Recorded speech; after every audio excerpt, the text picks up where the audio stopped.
ওই কিয়ামতের দিনে প্রত্যেকটা নবী চিন্তিত থাকবে।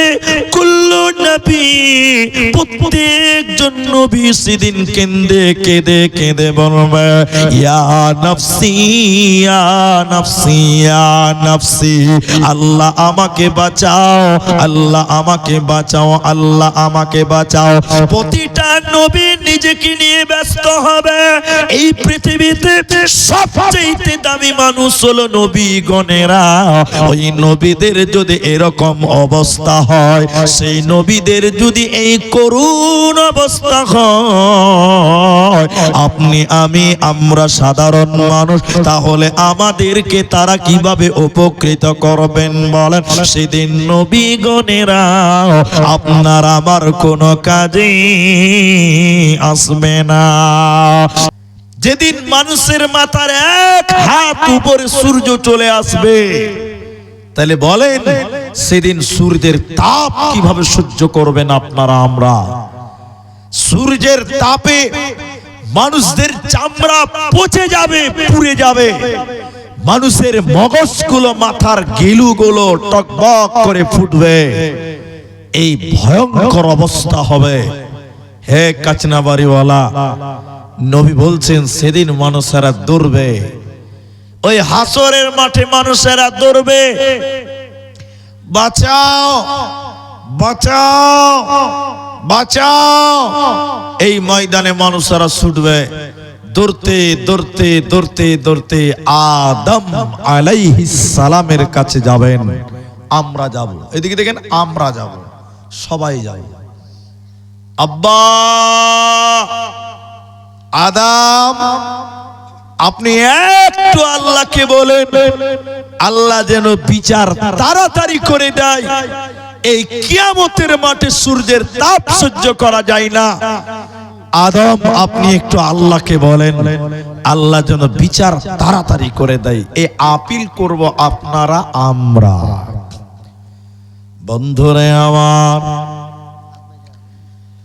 আদম আলাইহিস সালাম তার সন্তানদেরকে, দুনিয়ার ছেলে মেয়েগুলোকে সেদিন যারা যাবে তাদেরকে বলবে, না, তোমাদের জন্য আল্লাহকে কিছু বলতে পারবো না। আজকে আল্লাহ এত রাগান্বিত, এত রাগান্বিত হয়ে আছে। এই রকম রাগান্বিত অতীতে আল্লাহ কখনো হয় নাই। অতএব আমি আল্লাহর কাছে তোমাদের জন্য বলতে পারবো না। তোমরা চলে যাও, চলে যাও, চলে যাও, অন্য নবীদের কাছে তোমরা চলে যাও। লোকেরা সেদিন একদম পেরেশান হয়ে যাবে, ব্যস্ত হয়ে অন্য নবীদের কাছে যাবে। হযরতে ইদ্রিসের কাছে যাবেন, ইয়াহিয়ার কাছে যাবেন, জাকারিয়ার কাছে যাবেন, লূতের কাছে যাবেন, মূসার কাছে যাবেন, অন্য নবীদের কাছে যাবে। কিয়ামতের দিন প্রত্যেকটা নবী বলবেন, আমরা আল্লাহর কাছে বলতে পারবো না, তোমাদের জন্য আল্লাহর কাছে সুপারিশ করতে পারবো না। সেদিন কোন নবী আপনার কোন কাজে আসবে না। শেষের বেলায় নবী বললেন, সারা পৃথিবীর মানুষ কিয়ামত পর্যন্ত যারা আসবে দুনিয়াতে, সমস্ত মানুষ দৌড়তে দৌড়তে কিয়ামতের ময়দানে হযরতে ঈসা আলাইহিস সালামের কাছে গিয়ে বলবে, ও আল্লাহর নবী ঈসা, আপনি আল্লাহকে একটু বলে দেন, আল্লাহ যেন বিচার তাড়াতাড়ি কমপ্লিট করে আমাদেরকে নাজাত দিয়ে দেয়।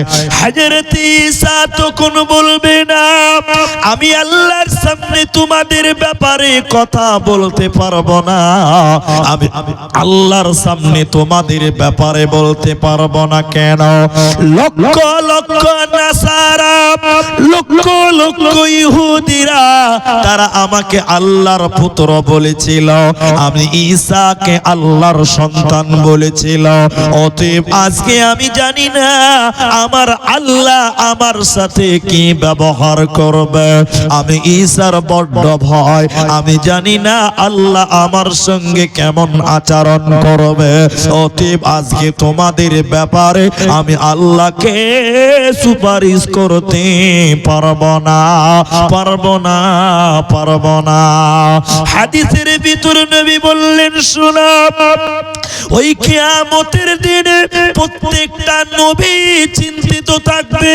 কুল্লু নবী, প্রত্যেকজন নবী সেদিন কেঁদে কেঁদে কেঁদে বলবে, ইয়া নফসি, ইয়া নফসি, ইয়া নফসি, আল্লাহ আমাকে বাঁচাও, আল্লাহ আমাকে বাঁচাও, আল্লাহ আমাকে বাঁচাও।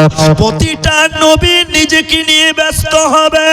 এই পৃথিবীতে সবচেয়ে দামি মানুষ হলো নবীগণেরা। ওই নবীদের যদি এরকম অবস্থা হয়, সেই নবীদের যদি এই করুণ অবস্থা হয়, আপনি আমি আমরা সাধারণ মানুষ, তাহলে আমাদেরকে তারা কিভাবে উপকৃত করবেন বলেন? সেদিন নবীগণেরা আপনার আমার কোনো কাজে আসবে না। তাই আল্লাহ তাবারাক ওয়া তাআলা কোরআনের ভিতরে বললেন, মান যাল্লাযী ইয়াশফাউ, বলো বলো তোমাদের জন্য কে তোমাদের জন্য সুপারিশ করবে বলো? সেদিন অন্য কোন নবী নয়, একজন নবী আপনার আমার জন্য সুপারিশ করবে।